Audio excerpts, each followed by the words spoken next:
ہر حکومت ہر سلطنت کا ایک نظام ہوتا ہے، اس نظام اور قانون کے تحت وہ سلطنت چلتی ہے۔ خداوند متعال کی سلطنت پوری کائنات ہے، اور ایسی سلطنت ہے جو لامحدود ہے۔ ہر بادشاہ کی سلطنت اور حکومت کا دائرہ محدود ہوتا ہے، لیکن وہ ایسا بادشاہ ہے جس کی حکومت و سلطنت و کرسی کا دائرہ لامحدود ہے، لامتناہی ہے، ختم ہونے والی حدیں نہیں رکھتا ہے۔ وہ خالق، اس نے بھی ایک عادلانہ نظام قائم کیا تاکہ میری مخلوق اس کے تحت رہ کر اچھی زندگی بسر کر سکے،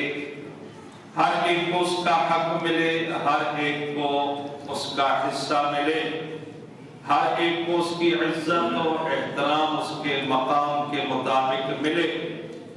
کسی کو کمزور نہ سمجھا جائے، کسی پہ ظلم نہ کیا جائے،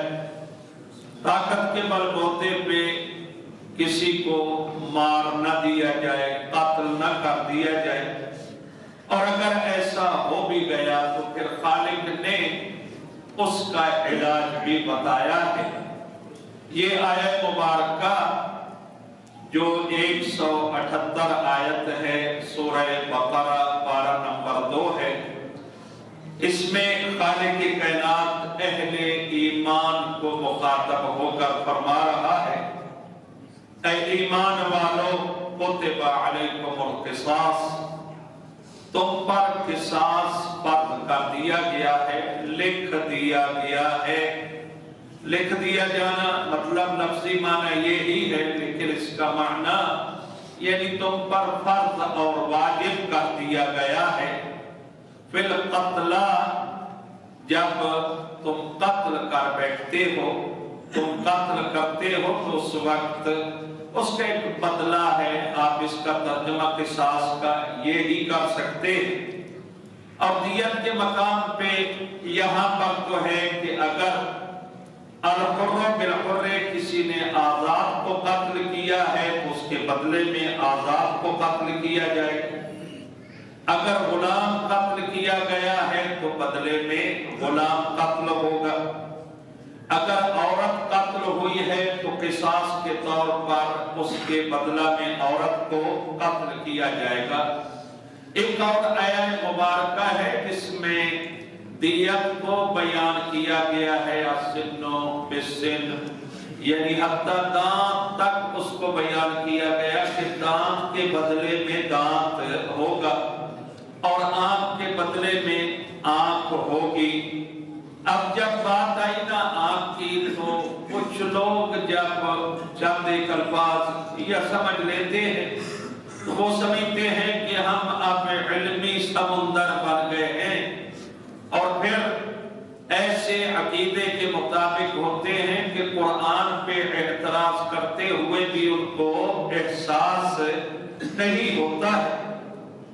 یہی انڈیا کی جو گاندھی تھے صاحب، جب انہوں نے یہ قرآن کا نظام سنا، کہا گیا کہ مسلمان کہتے ہیں کہ ہمارا قرآن ہمیں حکم دیتا ہے کہ آنکھ کے بدلے میں آنکھ ہوگی، یہ بھی اس کی دیت ہے۔ اب وہ کہنے لگا مجمع عام میں، دیکھو مسلمان کیا کرنا چاہتے ہیں، ان کا قرآن کیا کہتا ہے، یہ بھی کوئی قانون ہے۔ اس طرح سے اگر آنکھ کے بدلے میں آنکھ ہوگی تو پھر تو پوری دنیا کے لوگ اندھے ہو جائیں گے، اس کی آنکھ نکالو، اس کی نکالو، اس کی نکالو، اس کی نکالو، لیکن نہیں، ایسا نہیں ہے۔ قرآن اس طرح سے نہیں چاہ رہا ہے، نظام خداوندی ہے، دستور کے تحت چلنا ہے۔ تو خالق فرماتا ہے کہ جب مطلب اس کا یہ بنتا ہے کہ جب آپ کسی کی آنکھ نکالتے ہیں پھر دوسرے کی آنکھ اس کے بدلے میں نکال دی جائے یا آپ کی آنکھ ضائع کر دی جائے، تو پھر یہ ہے دیکھنے والوں کے لیے یہ نشان عبرت بن جاتا ہے کہ یاد رکھو کسی کی آنکھ نکالو گے تمہاری آنکھ بھی نکال دی جائے گی۔ یہاں پر مقام قصاص پہ بھی خالق دوسری آیت مبارکہ میں فرما رہا ہے، میں اللہ ہو کر تمہیں بتا رہا ہوں کہ قصاص، جیسا کہ مشرکین و کفار نے کہا یہ قصاص بھی ایک تماشا ہے، قصاص بھی ایک من گھڑت چیز ہے، اس سے تو قتل و غارت ہوگی اور قتل بڑھتا جائے گا، خون ریزی ہوگی۔ تو خالق کائنات نے اسی کی دوسری آیت مبارکہ میں فرمایا تمہارے لیے قصاص میں حیات یا اولی الالباب، اگر عقل مند ہو اور عقل سے کام لیتے ہو تو تمہیں بتا دیا جائے کہ قصاص میں تمہاری زندگی ہے، اس سے تمہاری زندگی اور حیات محفوظ ہو جائے گی،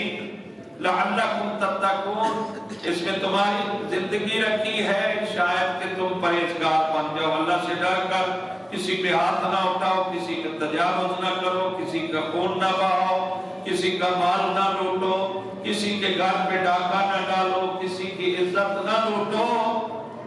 اس لیے ہم نے یہ نظام بنایا ہے۔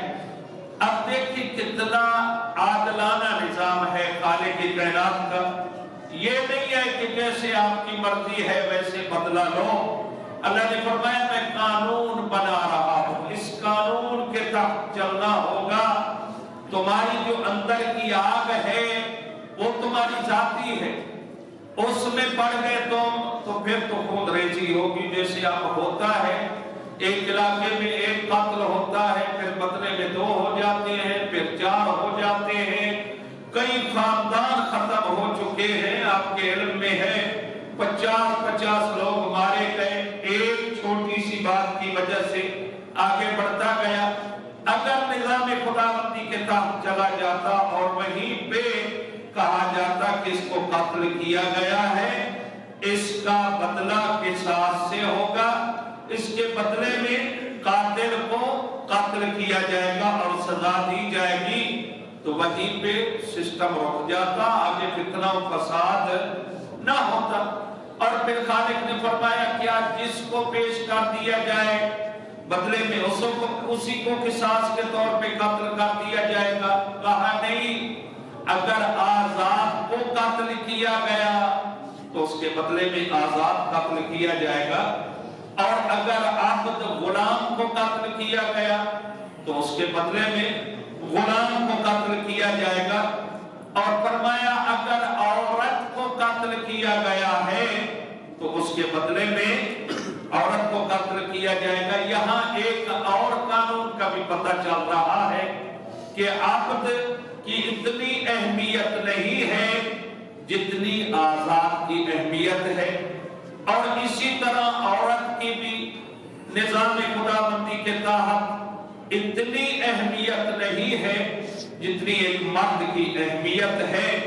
تو اس لیے خالق نے فرمایا مرد کے بدلے میں مرد، اور پھر اگر وہ آزاد ہے تو اس کے بدلے میں آزاد، اگر غلام ہے تو اس کے بدلے میں غلام، اور عورت کے بدلے میں عورت ہے۔ پھر خالق فرماتے ہیں کوئی جابر نہیں ہے کہ قاتل کے بدلے میں قاتل ہی کرو قصاص کے طور پر۔ فَمَنْ عُفِيَ لَهُ مِنْ أَخِيهِ شَيْءٌ، اگر کسی قاتل کو اس کے مسلمان بھائی کی طرف سے کچھ تھوڑی بہت رعایت دے دی جائے تو میں اللہ اس کی اجازت دیتا، یہ حق ہے اس کا جو تمہیں معاف کر رہا ہے، تو کوئی بات نہیں ہے، میں اللہ کی تمہیں اجازت دے رہا ہوں۔ لیکن پھر فرماتے ہیں اس نے کچھ گنجائش کی ہے نا، تو خالق فرماتے ہیں پھر ایسا نہ ہو کہ آپ باقی سسٹم سے بھی بھاگ جائیں کہ میں باقی بھی بدلہ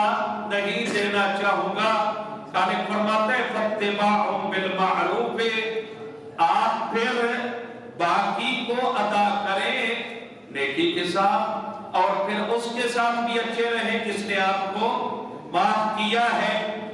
پھر خالق فرماتے ہیں یاد رکھو یہ نہیں ہے کہ پورا نظام تمہارے ہاتھ میں ہے جیسے کرو تمہاری مرضی، نہ، میں اللہ ہوں، میں قادر مطلق ہوں، حکومت میری ہے، سسٹم میرا ہے، نظام میرا ہے، یہ جو میں نے تمہیں رعایت دی ہے کہ صاحب حق تھوڑا سا معاف کر دے تو میں بھی اس کو قبول کر لوں گا، یہ غالب کا تخفیف من ربکم ورحمہ،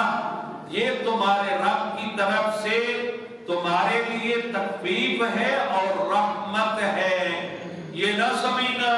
کہ بس ہو گیا معاف تو ختم ہو گئی۔ یاد رکھیے ایک قانون عام ہوتا ہے، ایک قانون خاص ہوتا ہے۔ قانون عام کیا ہے؟ آپ نے کسی کے ساتھ زیادتی کی ہے، اب کیا ہے وہ معاف کر دیتا ہے، لیکن آپ نے حکومت کے قوانین کی بھی ساتھ میں مخالفت کی ہے۔ قانون کیا ہے حکومت کا؟ کہ آپ کسی آدمی پہ تجاوز نہیں کر سکتے ہیں، آپ کسی کو مار نہیں سکتے ہیں، آپ کسی کو بے گھر نہیں کر سکتے ہیں، آپ کسی کی دکان کو نہیں لوٹ سکتے ہیں، نہ قبضہ کر سکتے ہیں۔ آپ نے قبضہ کر لیا یا کسی کو مار لیا اور وہ معاف کر دیتے ہیں، اب حکومت بھی آتی ہے، اپنا سسٹم تو اس نے بھی چلانا ہے، اس کو گرفتار کیا جائے گا، کو قتل معاف بھی کر دے تو حکومت پھر بھی کچھ نہ کچھ سزا ضرور دیتی ہے۔ تو یہ حکومت کا حق ہے جو وہ لیتی ہے۔ تو خالق کے کائنات یاد رکھیے اپنے حقوق کو معاف کر دیتا ہے۔ حقوق العباد جو ہیں وہ بندہ جب تک معاف نہ کرے وہ معاف نہیں کرتا۔ خوبصورت جملہ تھا ایک عالم دین کا نجف اشرف میں، وہ فرمایا کرتے تھے یہ مت سمجھو کہ حقوق العباد ایک بندے نے کہا ٹھیک ہے میں نے تجھے معاف کیا، تو نے میری غیبت کی تھی، میں نے معاف کر دیا، لیکن یہ بھی ساتھ میں یاد رکھو کہ تم نے اللہ کے قانون کو بھی توڑا تھا، وہ مخالفت بھی کی تھی، اس کی بھی سزا تمہیں کچھ نہ کچھ ملے گی، اگرچہ تخفیف ہے اور رحمت ہوگی۔ پھر خالق فرماتے ہیں یہ قتل تو ہو گیا، صلح بھی ہو گئی، بدلے میں قصاص بھی ادا ہو گیا، فمن اعتدى بعد ذلك، پھر جس نے تجاوز کیا پھر اس کا کوئی اور حل نہیں ہے، فَلَهُ عَذَابٌ عَلِيمٌ، تو اللہ فرماتا ہے مجھے اللہ کی طرف سے اس کے لیے دردناک عذاب ہے۔ یہ عذاب دینا، یہ قصاص قائم کرنا یا دیات کے جو مسائل ہیں یہ ظاہری طور پہ حاکم شرع کے ہاتھ میں ہے، ہر کوئی نہیں حدود کو قائم کر سکتا، ہر کوئی نہیں دیت کو ادا کر سکتا، نہ ہی وہ مطالبہ کر سکتا ہے۔ اسی طرح قتل ہے، یہ سسٹم ایسے نہیں ہے کہ میں نے قتل کیا تو دوسرا اٹھ کر مجھے قتل کرے یہ قصاص ہو گیا، نہ، اس میں اگر امام علیہ السلام موجود ہیں تو ان کی طرف رجوع ہوگا، ان کے دربار میں فیصلہ لے جائیں گے، اگر وہ نہیں ہے تو ان کے نائب ہیں، حاکم شرع ہیں، ان کی طرف یہ فیصلہ جائے گا۔ اپنی طرف سے بندہ بذات خود یہ فیصلے نہیں کر پاتا ہے،